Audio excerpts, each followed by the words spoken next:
Covid vaccine କି କ'ଣ ଖାଲି ଦୁଇ ପ୍ରକାରର? ଆଉ ଏ କୋଭିଡ୍ ଭ୍ୟାକ୍ସିନ୍ ଦୋକାନରେ କେବେ ଆସିବ ନା ଆସିବନି? କ'ଣ ହବ? ସବୁକୁ ବହୁତ ବହୁତ ନମସ୍କାର। ମୁଁ ଆକ୍ଚୁଆଲି ଏବେ ନ୍ୟୁଜ୍ ଦେଖୁଥିଲି। ଦେଖିଲି କି କୋଭିଡ୍ର ଟୀକା ଆସିଲାଣି, ସବୁ ଲାଗିଲାଣି।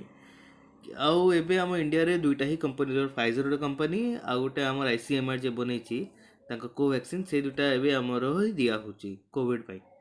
କିନ୍ତୁ କୋଭିଡ୍ ତ ଗୋଟେ ଆଜ୍ଞା ଇଣ୍ଟରନ୍ୟାସନାଲ୍ ଗୋଟେ ରୋଗଟା କହିବାକୁ ଗଲେ।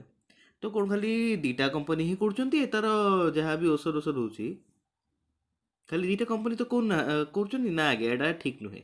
ଆଉ ବହୁତ ସାରା ଏମିତି ମେଡ଼ିସିନ୍ ବନା ଚାଲିଛି ଯେଉଁଟା ଅଣ୍ଡର ପ୍ରୋସେସ୍ ଅଛି, ନହେଲେ ହେଇବିଛି, କିନ୍ତୁ ଏବେ ଯାଏଁ ତାର ଇଣ୍ଡିଆରେ ୟୁଜ୍ ଆଲାଉଡ଼୍ ହେଇନି। ମୁଁ ଆପଣଙ୍କୁ ଦେଖେଇବାକୁ ଯାଉଛି, ଦେଖନ୍ତୁ ଏଇଟା ଗୋଟେ ୱେବସାଇଟ୍ ଅଛି, ଗୁଗୁଲ୍ କଲେ ଆପଣ ପାଇପାରିବେ ହେଲା।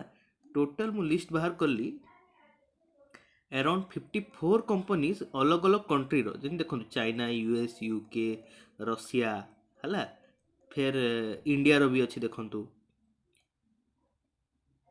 फिर आपणकर अलग अलग कंट्री अछंती हैला। बहुत सारा कंट्री मिसिकी भी करछंती, जेंती UK रो हेरा, फिर फिलाडेल्फिया रो हे गला, फिर जाइडिक कालिया जो गोटे बड़ कंपनीटा हैला, यूरोप हैला, बहुत एमती कंपनीज अछंती। इवन जॉनसन एंड जॉनसन जोटा एते बड़ा ब्रांडेड कंपनी, से भी औषध एबे बनाया चलती, तांकर वैक्सीन एबे ट्रायल स्टेज रे अछि, माने स्टेज 1, स्टेज 2, स्टेज 3 एंती टोटल आपण जे देखिबे टोटल 54 टा एंती एबे अंडर ट्रीटमेंट, अंडर प्रोसेस चलीछि औषध बनाइबा। तो ये जो दुटा वैक्सीन आछि, ए दुटा भी नुहे, आ भी बहुत आसो आगू जाइकरी, किंतु एबे जेहेतु प्राथमिक दुटा ही इश्यू कराई, आमे दुटा यूज करिया, देखिया जा हम देखा जीवो।